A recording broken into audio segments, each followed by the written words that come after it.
歡迎收聽《一道微光同志小說》，作者書野，故事馬上開始。唐玉成下了車回到家，屋裡空無一人，夕陽穿過窗戶，在木地板上投下幾道寂寥的光影。他拿出手機，撥通了白启遠的電話。喂，玉成，是我齐遠叔，你還在辦公室嗎？今天晚上你想吃什麼？我現在在你梁哥辦公室裡，一會兒得去參加學生的畢業聚餐，晚餐你自己看着辦吧。哦，好，那你少喝點，等你們聚會結束了，給我電話，我去接你。不用，酒店就在家附近不遠，我怎麼着都能回家。以前你一個人住，我不管，但現在我在這兒，你一個人在外面，我就會擔心。好，那之後給你打電話。說話算數，你要是忘記了，這周蔬菜肉絲麵就不給你做了。別啊，我說了給你打就會給你打的。好，那我暫且相信你。那一會兒晚上見。白啟遠掛了電話，順勢把手機放進口袋。嘿，這孩子現在都學會拿捏人了。玉成的電話。站在一旁的梁浩天邊收拾桌面邊隨口問道。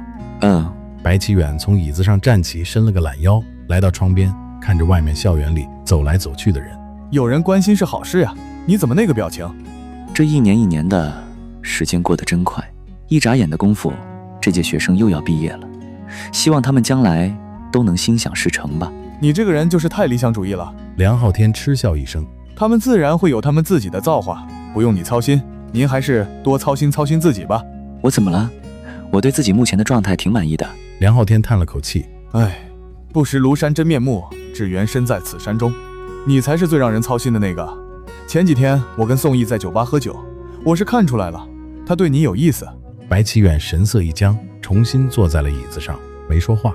你看看你，婆婆媽媽的，喜歡就是喜歡，不喜歡就說明白，這有什麼的？宋總條件確實很好，沒什麼可挑剔的，但目前……白啟遠垂下眼簾，聲音低了幾分。我覺得還不是時候。玉成還有1年就高考了，我想陪着他安穩地過完這1年。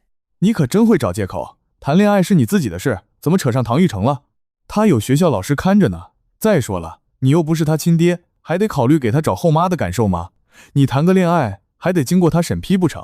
可現在我們畢竟住在一起，你也知道，他這個年紀正是敏感期，我還不想讓他知道，怕影響他。怕他知道你的性取向？梁浩天不屑地挑眉。現在的年輕人接受這種事情不是什麼难事吧？他們的思想活泛得很，比咱們那時候開放多了。但是什麼？我看你這就是養了孩子以後變得婆婆媽媽的了。梁浩天往后一倒，順勢坐在辦公椅上轉了一圈，然後雙腿往辦公桌上一伸，雙臂抱胸。那你自己看着辦吧，錯過了宋毅這個機會，以後可別後悔。好了，別說我了。白啟遠轉移了話題，說說你和林老師吧。我們怎麼了？挺好的呀。提起林輝，梁浩天對他的不屑溢於言表。上次你從他家回來之後，這2個月你們倆就沒有什麼進一步的發展？沒有啊。梁浩天冷哼一聲，哼，他想讓我做下面的，憑什麼？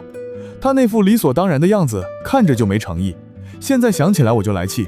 讓他剪個頭髮就這麼難嗎？剪了又不是不長了。所以你們倆就冷戰了2個月，真行。白啟遠笑着搖頭。那這段时間你還得繼續給他當模特，這低頭不見抬頭見的，你倆不難受？反正我不難受，當完模特我就走人唄，不多一句廢話。你是真行，那他呢？他什麼反應？他表情特豐富。梁浩天仰頭想起林輝那張欲言又止的臉，嘴角勾起一抹玩味的笑。都多大人了，還這麼幼稚。每個人在乎的點不同，那頭長髮對林老師來說也許真的很重要，你就不能退一步？不能，絕對不能。梁浩天語氣斬釘截鐵。他犧牲的只是頭髮，而我犧牲的可遠比他的頭髮多得多。也是，算了，我還是不給你亂出主意了。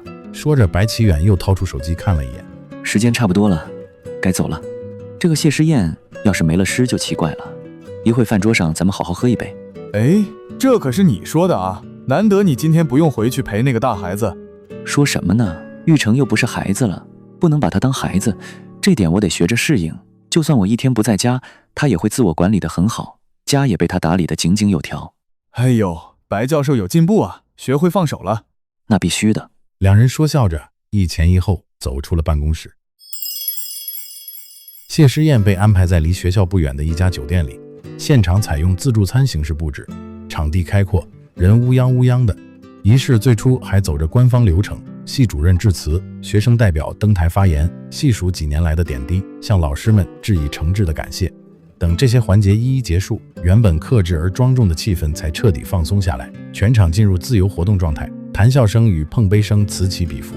老師們懷裡塞滿了學生送的鮮花，穿梭在各種合影的快門聲中。大家餓了就隨手去餐台取點食物墊墊肚子，更多的時間則是在找相熟的人推杯换盞，忙得不亦樂乎。白启遠一直被學生拉着拍照，他耐心地聽着年輕人分享他們未來的計劃，有的已經簽下了令人豔羨的單位，有的正摩拳擦掌準備自主創業，還有的準備遠赴海外繼續深造。他向來喜歡和年輕人聊天，這種蓬勃的朝氣總能讓他覺得自己也跟着變年輕了。酒過三巡，原本矜持的社交禮儀開始在酒精的作用下逐漸瓦解。隨着幾杯酒下肚，會場的氣氛愈發熱絡，許多人的行為慢慢偏離了常規。白啟遠剛才一直站着，現在總算得空找個位子坐下吃點東西。他目光掃到不遠處的梁浩天，見他正和一個男學生聊得火熱，不知聊到了什麼，兩人的笑容都顯得格外浮誇。這人還真是逮住機會就要發騷，看來他今晚又有的忙了。對了，趁我現在還意識清醒，先把酒店名字和位置发給玉成。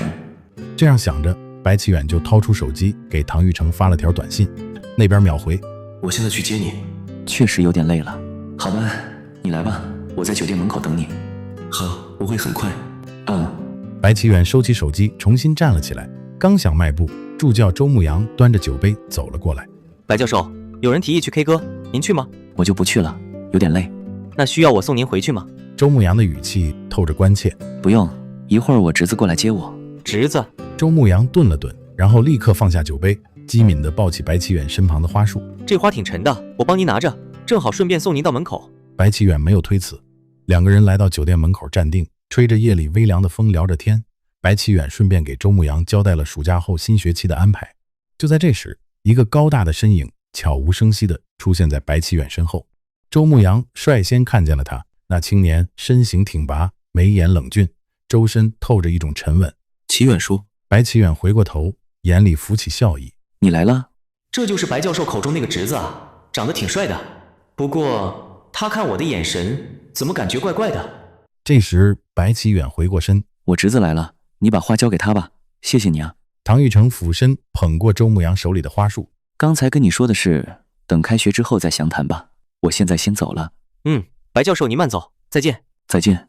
白啟遠隨即跟上唐玉成的腳步，與他並肩而行。唐玉成側頭看了看身邊人那張紅撲撲的臉，笑了笑。你喝了多少？沒多少。白啟遠擺擺手，又摸了摸自己的臉。我臉是有點熱，但我沒醉好吧？你的擔心是多餘的，剛才我還跟助教討論下個學期教學計劃呢。那就好。唐玉成垂眸掃了一眼懷裡那幾大捧色彩斑斕的鮮花。這些花是剛才那個助教送你的？不是，是我的學生們送的。白啟遠說着，眼神裡泛起一抹溫軟的光。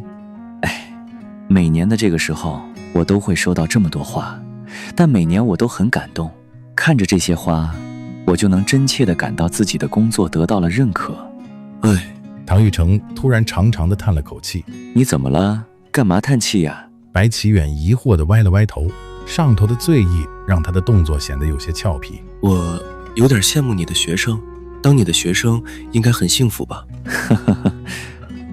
唐玉成，沒看出來啊？白啟遠說着，身體略微往後倒，笑着調侃：你小子現在不光會拿捏人了，嘴還變甜了。但我可警告你啊， S 市很大，俗話說這林子大了，什麼鳥都有，你可不許學壞啊，否則你長根叔是不會放過我的。說完，他沒站穩，直接向後踉蹌了2小步，他嘴裡小聲嘟囔着：怎麼回事？這酒後勁兒挺大啊，剛才沒感覺，現在頭倒是有點暈了。眼看白啟遠要往後仰，唐玉成反應迅速地伸出一隻手拉住他的手腕，順勢用力往回一拽，白啟遠整個人直接撲進了唐玉成懷裡的那堆花束中。好香啊！白啟遠也不掙扎，反而深吸了一口氣。玉成，你也聞聞，真的好香。唐玉成看着他這副毫無防備的模樣，有些無奈。我可以確定他現在是真醉了。齊遠說回家了。唐奕成拉過白齊遠的胳膊，搭在自己肩上，讓他半個身子的重量都靠着自己。两人就這樣在月色下聞着花香，相扶而行，在靜謐的街道上留下一道長影。